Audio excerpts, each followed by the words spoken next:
Yes, everybody, welcome back to Talking Wolves. It's finished Tottenham Hotspur 2, Wolverhampton Wanderers 0. We've just now 2 games to go until the end of the season. My name's Dave. I've got Matt alongside me again today. Matt, how are you keeping? Yeah, not too bad, thank you, mate. Good. I mean, another defeat. We know me and Matt are a bit yin and yang on the whole situation at the moment, so we should get a pretty balanced review either side, to be fair. But Wolves playing with Patricio in goal, Semedo at right back today, Kane and Hojbjerg at left back, Romain Saïss and Cody. Who did I say? Yeah, swap them over. Cody and Saïss at centre back. We saw Moutinho and Dendoncker start. Vitinha, Gibbs, White, Adama, and Fabio Silva start up front. And there were actually some promising signs, Matt, in that first half. In the fact that we didn't just get trampled over throughout the first half. We at times actually gave it a bit of a go. Yeah, I think the back four always gives us a more of an attacking impetus anyway. And I thought we were in the game as much as Spurs, where they probably had more the quality of chances, but just a sucker punch, wasn't it, before? I say sucker punch purely because of the time it came, but I think maybe they did deserve it. But yeah, first half was better than the second half, but still miles off what it should be. Yeah, I mean, I was quite surprised to see us actually start a back four. It wouldn't have surprised me to see Nuno go that little bit more negative against what you'd probably class as a stronger team in Spurs, but he went for it, probably signals his intentions for next season, but... stars in that, I mean, in the first half of the year, I mean, Adama Traore drove us up the pitch countless times. Morgan Gibbs White looked pretty comfortable on the ball throughout, but, you know, like you say, it's come down to, what would you class that goal as? A defensive error, maybe? Is that ball straight down the middle? Kane timed his run perfectly. Yeah, you should be cutting balls out like that. But we've seen it time and time and again this season. One thing that we've always had under Nuno has been, solidity from the back, organisation and being compact. But this season, the identity's completely gone. But yeah, you should be cutting balls out like that. It's a good finish from Kane. But if you go through 1-on-1 against Harry Kane, there's only going to be one outcome. He's going to put it in the back of the net. Yeah, well, yeah, you say that. And then, I mean, Cody and Saïss, Cody possibly should have stood up for that chance. But then you look at the opportunities slightly before where he cleared 2 off the line as well. Not too sure what Rui Patricio was doing for the one when he run halfway across the box thinking the ball had gone out. But, we did ride our luck at times, but we did create our own opportunities, mainly throughout Adama and Fabio Silva having a couple of shots on goal. Do you think this is the answer now for the remainder of the season? Fabio up top. I mean, William Jose, obviously. To be honest, mate, I don't really care. Yeah. It's just such a non-event. Like, obviously you come around here today and it's obviously been good to see you, but that's kind of been the thing that I've been looking forward to the most, rather than watching the game. And you, and not just me, here as well. It's just a non-event. Adama driving through the middle. I'd love to see it.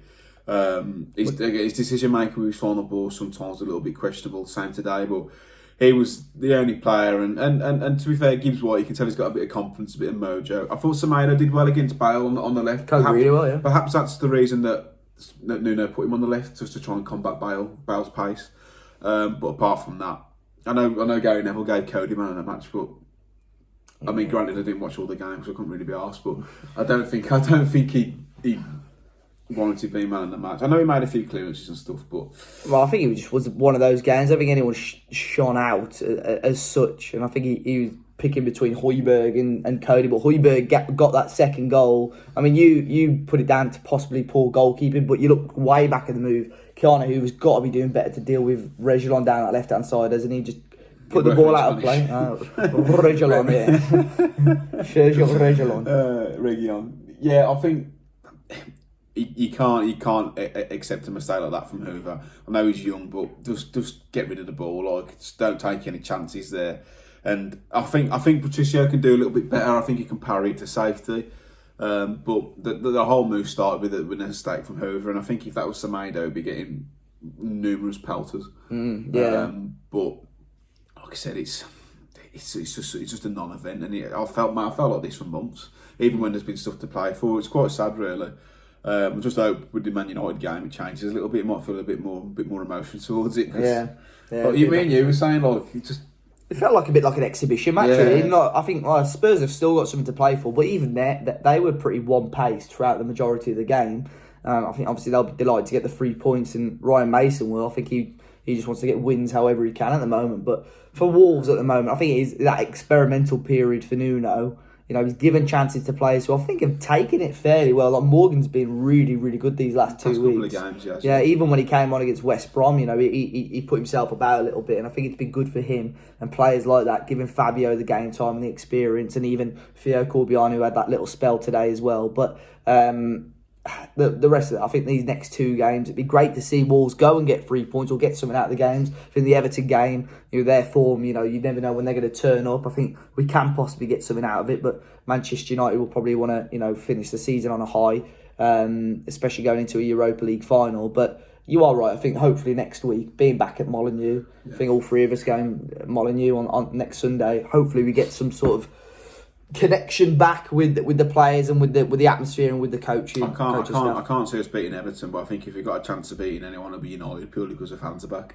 And they'll might rotate as well because they got the final. Yeah, maybe, but it's been really disappointing. I think we played that bad today. Spurs had a load of chances. It could have been 4 or 5 on another day, but I look at that squad now. I know we've got injuries and stuff, but God, it needs some money spending. Needs some work, some big work. I think they've got the work out for them in the summer. I really do, because I think 4 transfer windows where we've recruited poorly. It now means we are going to have to make wholesale changes, and I'm not a fan of that. I think you should blend players in over a number of windows, maybe 2, 3 tops every window. But they need 6 or 7 players going out as well. I think they've got squad players there, but not players to take us to the next level. You look at like Vitinha and Gibbs White and Pedence, and it's like they're all good players who, the good squad players. But there's too many players like that at Wolves who are good squad players. We need players who are going to come in and improve the 11.